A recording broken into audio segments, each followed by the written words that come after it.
अध्याय 22। विकर महल में उसके जादूगर और उसके अनुयायी जैसे ही महल के प्रवेश द्वार के भीतर पहुंचे, तभी बड़े दरवाजे जोर से खुले और भारी सलाखें उनके ऊपर गिर गईं।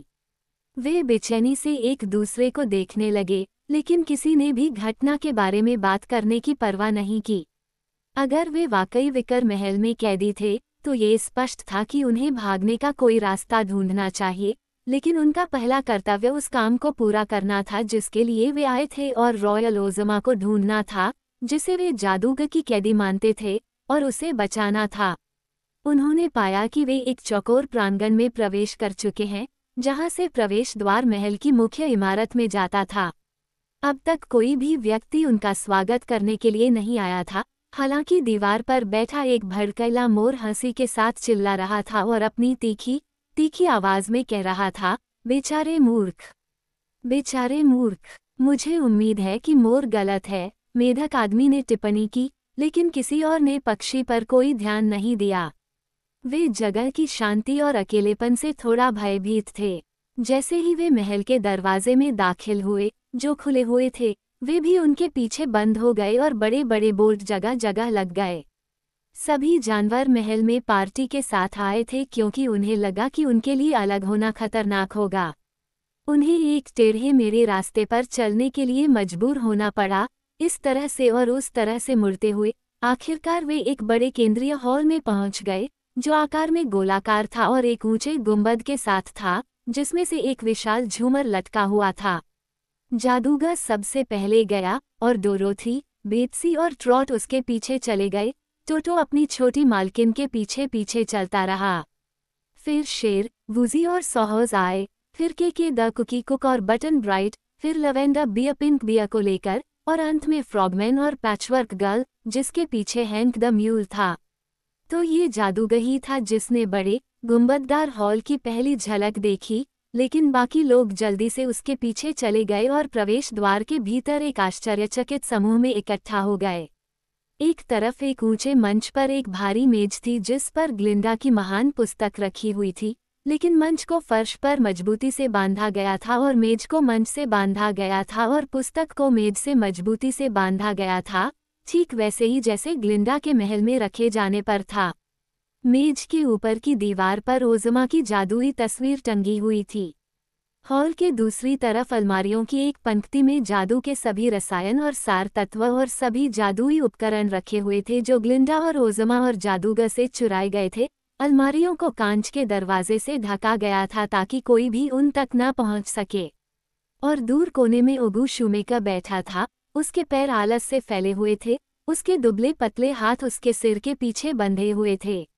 वह आराम से पीछे की ओर झुका हुआ था और शांति से एक लंबी पाइप पी रहा था। जादूगर के चारों ओर एक तरह का पिंजरा था, जो सोने की सलाखों से बना हुआ था, और पिंजरे के भीतर उसके पैरों के पास के द कुकी कुक का लंबे समय से खोजा जा रहा हीरे जड़ा हुआ बर्तन रखा हुआ था। उसकी राजकुमारी ओज़मा कहीं नजर नहीं आ रही थी। ठीक है, ओगू ने कहा जब आक्रमणकारी एक पल के लिए चुपचाप खड़े होकर इधर उधर घूर रहे थे। ये यात्रा एक अप्रत्याशित खुशी है, मैं आपको विश्वास दिलाता हूँ। मुझे पता था कि आप आ रहे हैं, और मुझे पता है कि आप यहाँ क्यों हैं। आपका स्वागत नहीं है, क्योंकि मैं आप में से किसी का भी अपने फायदे के लिए उपयोग नहीं कर सकता, लेकिन चूंकि आपने आने पर जोर दिया है, मुझे उम्मीद है कि आप दोपहर की कॉल को यथासंभव संक्षिप्त रखेंगे। मेरे साथ अपना व्यवसाय निपटाने में आपको अधिक समय नहीं लगेगा। आप मुझसे ओज़मा के बारे में पूछेंगे, और मेरा जवाब होगा कि आप उसे पा सकते हैं, यदि आप पा सकते हैं। सर, जादूगर ने फटकार के लहजे में उत्तर दिया, आप बहुत दुष्ट और क्रूर व्यक्ति हैं। मुझे लगता है कि आप कल्पना करते हैं, क्योंकि आपने इस गरीब महिला का बर्तन और रोज़ का सारा बेहतरीन जादू चुरा लिया है, इसलिए आप हमसे ज्यादा शक्तिशाली हैं और हम पर विजय प्राप्त करने में सक्षम होंगे। हाँ, ओगू शूमेकर ने कहा, धीरे धीरे अपने पाइप में ताज़ा तंबाकू भरते हुए, जो उसके पास रखे चांदी के कटोरे से था। यही मैं कल्पना करता हूँ। मुझसे उस लड़की की मांग करने से तुम्हारा कोई भला नहीं होगा जो पहले उसकी शासक थी, क्योंकि मैं तुम्हें नहीं बताऊंगा कि मैंने उसे कहाँ छिपाया है, और तुम 1000 साल में भी इसका अनुमान नहीं लगा सकते। नहीं, मैं तुम्हें वह जादू लौटाऊंगा जो मैंने हासिल किया है। मैं इतना मूर्ख नहीं हूँ। लेकिन ये ध्यान रखना, मेरा मतलब है कि मैं खुद उसका शासक बनूंगा, इसलिए मैं तुम्हें सलाह देता हूँ कि तुम अपने भावी सम्राट को कैसे संबोधित करो। जादूगर ने घोषणा की, ओज़मा अभी भी ओज़ की शासक है, चाहे आपने उसे कहीं भी छिपाया हो। और यह ध्यान रखना, दुखी शुमेका, हम उसे ढूंढना चाहते हैं और समय रहते उसे बचाना चाहते हैं, लेकिन हमारा पहला कर्तव्य और आनंद तुम्हें जीतना और फिर तुम्हारे कुकर्मों के लिए तुम्हें दंडित करना होगा। बहुत बढ़िया, आगे बढ़ो और जीत हासिल करो, उगू ने कहा। मैं वास्तव में देखना चाहता हूँ कि तुम ये कैसे कर सकते हो। अब यद्यपि छोटे जादूगर ने इतनी हिम्मत से बात की थी, लेकिन उसे इस समय कोई अंदाजा नहीं था कि वे जादूगर को कैसे हरा सकते हैं। उसने उस सुबह मेढक आदमी के अनुरोध पर उसे अपनी बोतल से जोसोजो की एक खुराक दी थी, और मेढक आदमी ने वादा किया था कि अगर जरूरत पड़ी तो वह अच्छी लड़ाई लड़ेगा, लेकिन जादूगर जानता था कि सिर्फ ताकत ही जादुई कलाओं के खिलाफ काम नहीं आ सकती। हालांकि खिलौने वाले भालू राजा के पास कुछ बहुत अच्छा जादू था, और जादूगर कुछ हद तक उस पर निर्भर था। लेकिन कुछ तो तुरंत किया जाना चाहिए था, और जादूगर को नहीं पता था कि वह क्या था। जब वह इस उलझन भरे सवाल पर विचार कर रहा था और बाकी लोग उसे अपना नेता मानकर खड़े थे, तो एक अजीब सी घटना घटी। जिस बड़े गोलाकार हॉल पर वे खड़े थे, उसका फर्श अचानक से झुकने लगा। समतल और समतल होने के बजाय ये तिरछा हो गया, और ढलान लगातार बढ़ती गई, जब तक कि पार्टी में से कोई भी उस पर खड़ा नहीं हो सका। कुछ ही देर में वे सभी दीवार पर फिसल गए, जो अब उनके नीचे थी, और फिर यह स्पष्ट हो गया कि पूरा विशाल कमरा धीरे धीरे उलट-पुलट हो रहा था।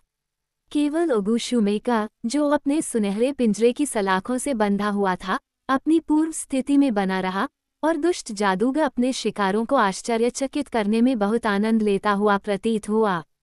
पहले वे सभी पीछे की दीवार पर फिसल गए, लेकिन जैसे जैसे कमरा घूमता रहा, वे फिर दीवार से नीचे खिसक गए और खुद को बड़े गुंबद के नीचे पाया, बड़े झूमर से टकराते हुए जो अब बाकी सब चीजों की तरह उल्टा हो गया था। अब घूमने की गति रुक गई, और कमरा स्थिर हो गया। दूर तक देखने पर उन्होंने उगू को अपने पिंजरे में सबसे ऊपर लटका हुआ देखा, जो पहले फर्श था। उसने मुस्कुराते हुए कहा, जीतने का तरीका है काम करना, और जो तुरंत काम करता है, वह जीतता जरूर है। यह एक बहुत अच्छी जेल है, जहां से मैं निश्चित हूं कि तुम भाग नहीं पाओगे। कृपया अपने मनपसंद तरीके से मनोरंजन करो, लेकिन मैं तुमसे माफी मांगता हूं, क्योंकि मुझे अपने महल के दूसरे हिस्से में काम है। ये कहते हुए उसने अपने पिंजरे के फर्श में एक जाल का दरवाज़ा खोला, जो अब उसके सिर के ऊपर था, और उसमें से चढ़ गया और उनकी नज़रों से ओझल हो गया। हीरे का बर्तन अभी भी पिंजरे में था, लेकिन सलाखों ने उसे उनके सिर पर गिरने से बचा लिया। ठीक है, मैं घोषणा करती हूँ, पैचवर्क गर्ल ने झूमर की एक छड़ को पकड़ते हुए और उससे झूलते हुए कहा, हमें मोची के लिए भी एक छड़ लगानी होगी, क्योंकि उसने हमें बहुत चालाकी से फंसाया है। शेर ने आरा घोड़े से कहा, कृपया मेरे पैर से हट जाओ और मुझे उपकृत करो, मिस्टर म्यूल, वूजी ने टिप्पणी की, अपनी पूंछ मेरी बाईं आंख से बाहर निकालकर। डोरोथी ने बताया, यहाँ नीचे काफी भीड़ है, क्योंकि गुंबद गोल हो रहा है और हम सभी उसके बीच में खिसक गए हैं। लेकिन जब तक हम यह नहीं सोच लेते कि क्या करना सबसे अच्छा है, तब तक हमें यथासंभव शांत रहना चाहिए। प्रिय प्रिय, के ने विलाप किया, काश मेरे पास मेरा प्रिय डिशपेन होता, और उसने अपनी बाहें लालसा से उसकी ओर बढ़ा दी। जादूगर ने आह भरते हुए कहा, काश मेरे पास भी वह जादू होता जो उन अलमारियों में है। क्या आपको नहीं लगता कि हम वहां तक पहुंच सकते हैं? ट्रॉट ने उत्सुकता से पूछा। हमें उड़ना होगा, पैचवर्क गर्ल हंसी। लेकिन जादूगर ने सुझाव को गंभीरता से लिया, और मेढक आदमी ने भी। उन्होंने इस पर चर्चा की और जल्द ही उन अलमारियों तक पहुंचने का प्रयास करने की योजना बनाई जहां जादुई उपकरण थे। सबसे पहले मेढक आदमी गोलाकार गुंबद के सामने लेट गया और झूमर के तने पर अपना पैर टिका दिया। फिर जादूगर उसके ऊपर चढ़ गया और मेढक आदमी के कंधों पर अपने पैर रखकर गुंबद पर लेट गया। उसके बाद कुकी को काया, फिर बटन ब्राइट महिला के कंधों पर चढ़ गया, फिर डोरोथी ऊपर चढ़ गई और बेट्सी और ट्रॉट, और अंत में पैचवर्क गर्ल और उनकी सभी लंबाई ने एक लंबी लाइन बनाई जो गुंबद तक पहुंच गई, लेकिन इतनी दूर नहीं कि स्क्रैप अलमारियों को छू सके। 1 मिनट रुको, शायद मैं जादू तक पहुंच जाऊं, भालू राजा ने पुकारा और दूसरों के शवों पर चढ़ना शुरू कर दिया। लेकिन जब वो कुकी कुक के पास पहुंचा तो उसके मुलायम पंजे ने उसकी कमर को गुदगुदाया, जिससे वह छटपटाने लगी और पूरी लाइन उलट गई। वे नीचे आ गए, जानवरों के खिलाफ एक ढेर में लुढ़कते हुए, और हालांकि किसी को ज्यादा चोट नहीं लगी, यह एक बुरी गड़बड़ी थी, और मेढक आदमी जो नीचे था अपने पैरों पर फिर से खड़े होने से पहले ही लगभग अपना आपा खो बैठा। के ने फिर से पिरामिड एक्ट नामक कोशिश करने से साफ इनकार कर दिया, और चूंकि जादूगर को अब यकीन हो गया था कि वे उस तरीके से जादुई औजारों तक नहीं पहुंच सकते, इसलिए कोशिश छोड़ दी गई। लेकिन कुछ तो करना ही होगा, जादूगर ने कहा, और फिर वो लवेंडर भालू की ओर मुड़ा और पूछा, क्या महाराज का जादू हमें यहाँ से भागने में मदद नहीं कर सकता? मेरी जादुई शक्तियाँ सीमित हैं, जवाब मिला। जब मैं भरा हुआ था, परियां पास खड़ी थीं और उन्होंने चालाकी से मेरे भराव में कुछ जादू डाल दिया। इसलिए मैं अपने अंदर मौजूद कोई भी जादू कर सकता हूँ, लेकिन कुछ और नहीं। हालांकि तुम एक जादूगर हो, और एक जादूगर को कुछ भी करने में सक्षम होना चाहिए। जादूगर ने दुखी होकर कहा, महाराज, आप भूल गए हैं कि मेरे जादू के औजार चोरी हो गए हैं, और औजारों के बिना जादूगर उतना ही असहाय है जितना हथौड़ा या आरी के बिना बढ़ई। बटन ब्राइट ने विनती की, हार मत मानो, क्योंकि अगर हम इस विचित्र जेल से बाहर नहीं निकल पाए तो हम सब भूख से मर जाएंगे। मैं नहीं, पैचवर्क गर्ल हंसी। अब वह झूमर के ऊपर उस स्थान पर खड़ी थी जो उसके नीचे होना चाहिए था। ट्रॉट ने कांपते हुए कहा, ऐसी भयानक बातें मत करो। हम यहाँ शूमेका को पकड़ने आए थे, है न? हाँ, और ओज़मा को बचाने के लिए, बेट्सी ने कहा। और यहाँ हम हैं, हमने खुद को पकड़ लिया है, और मेरा प्यारा डिशपेन वहाँ साफ नजर आ रहा है। कुकी कुक ने रोते हुए कहा, मेढक आदमी के कोट की पूंछ पर अपनी आंखें पोंछते हुए। चुप रहो, शेर ने धीमी गहरी दहाड़ के साथ कहा। जादूगर को सोचने का समय दो, उसके पास बहुत समय है, स्क्रैप्स ने कहा। उसे बिजूका के दिमाग की जरूरत है। आखिरकार ये छोटी डोरोथी ही थी जो उन्हें बचाने आई थी, और उन्हें बचाने की उसकी क्षमता लड़की के लिए लगभग उतनी ही आश्चर्यजनक थी जितनी कि उसके दोस्तों के लिए। डोरोथी गुप्त रूप से अपनी जादुई बेल्ट की शक्तियों का परीक्षण कर रही थी, जिसे उसने एक बार नोम राजा से छीन लिया था, और जब से उसने इस घटनापूर्ण यात्रा की शुरुआत की थी, तब से वह विभिन्न तरीकों से इसके साथ प्रयोग कर रही थी। अलग अलग समय पर वह अपनी पार्टी के अन्य लोगों से छिपकर एकांत में ये पता लगाने की कोशिश करती थी कि जादुई बेल्ट क्या कर सकती है और क्या नहीं। उसने पाया कि ऐसी बहुत सी चीजें थीं जो यह नहीं कर सकती थी, लेकिन उसने बेल्ट के बारे में कुछ ऐसी बातें सीखी जिनके बारे में उसकी सहेलियों को भी संदेह नहीं था कि वह जानती है। एक बात के लिए उसे याद था कि जब नोम राजा के पास ये था, तो मैजिक बेल्ट परिवर्तन करता था, और गहराई से सोचने पर उसे आखिरकार याद आ गया कि इस तरह के परिवर्तन कैसे किए गए थे। हालांकि इससे भी बेहतर यह पता लगाना था कि मैजिक बेल्ट अपने पहनने वाले को एक दिन में एक इच्छा पूरी करती है। उसे बस अपनी दाहिनी आंख बंद करनी थी और अपने बाएं पैर के अंगूठे को हिलाना था और फिर एक लंबी सांस खींचकर अपनी इच्छा पूरी करनी थी। कल उसने चुपके से कार्मेला का एक डिब्बा मांगा था, और तुरंत ही उसे डिब्बा अपने पास मिल गया।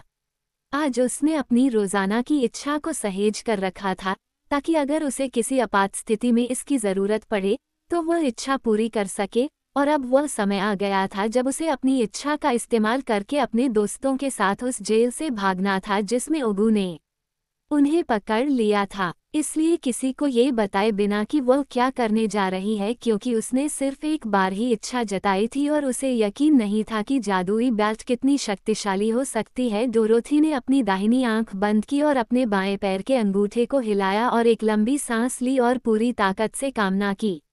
अगले ही पल कमरा फिर से घूमने लगा, पहले की तरह धीरे धीरे, और धीरे धीरे वे सभी साइड की दीवार पर और दीवार से नीचे फर्श पर खिसक गए, सभी स्क्रैप्स को छोड़कर, जो इतनी हैरान थी कि वह अभी भी झूमर से चिपकी हुई थी।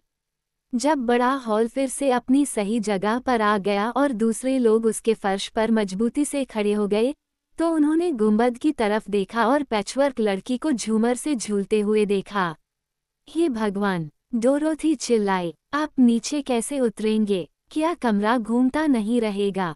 स्क्रैप्स ने पूछा। मुझे आशा है कि ऐसा नहीं होगा। मेरा मानना है कि यह हमेशा के लिए बंद हो गया है, राजकुमारी डोरोथी ने कहा। तो नीचे से खड़े हो जाओ ताकि तुम्हें चोट न लगे, पैचवर्क गर्ल चिल्लाई, और जैसे ही उन्होंने इस अनुरोध का पालन किया, उसने झूमर को छोड़ दिया और बहुत ही रोमांचक तरीके से सिर के ऊपर से एड़ी के बल लुढ़कते हुए नीचे आई। मोटा वो टाइल वाले फर्श पर गिर गई और वे उसके पास दौड़े और उसे लुढ़काया और उसे फिर से आकार में थपथपाया।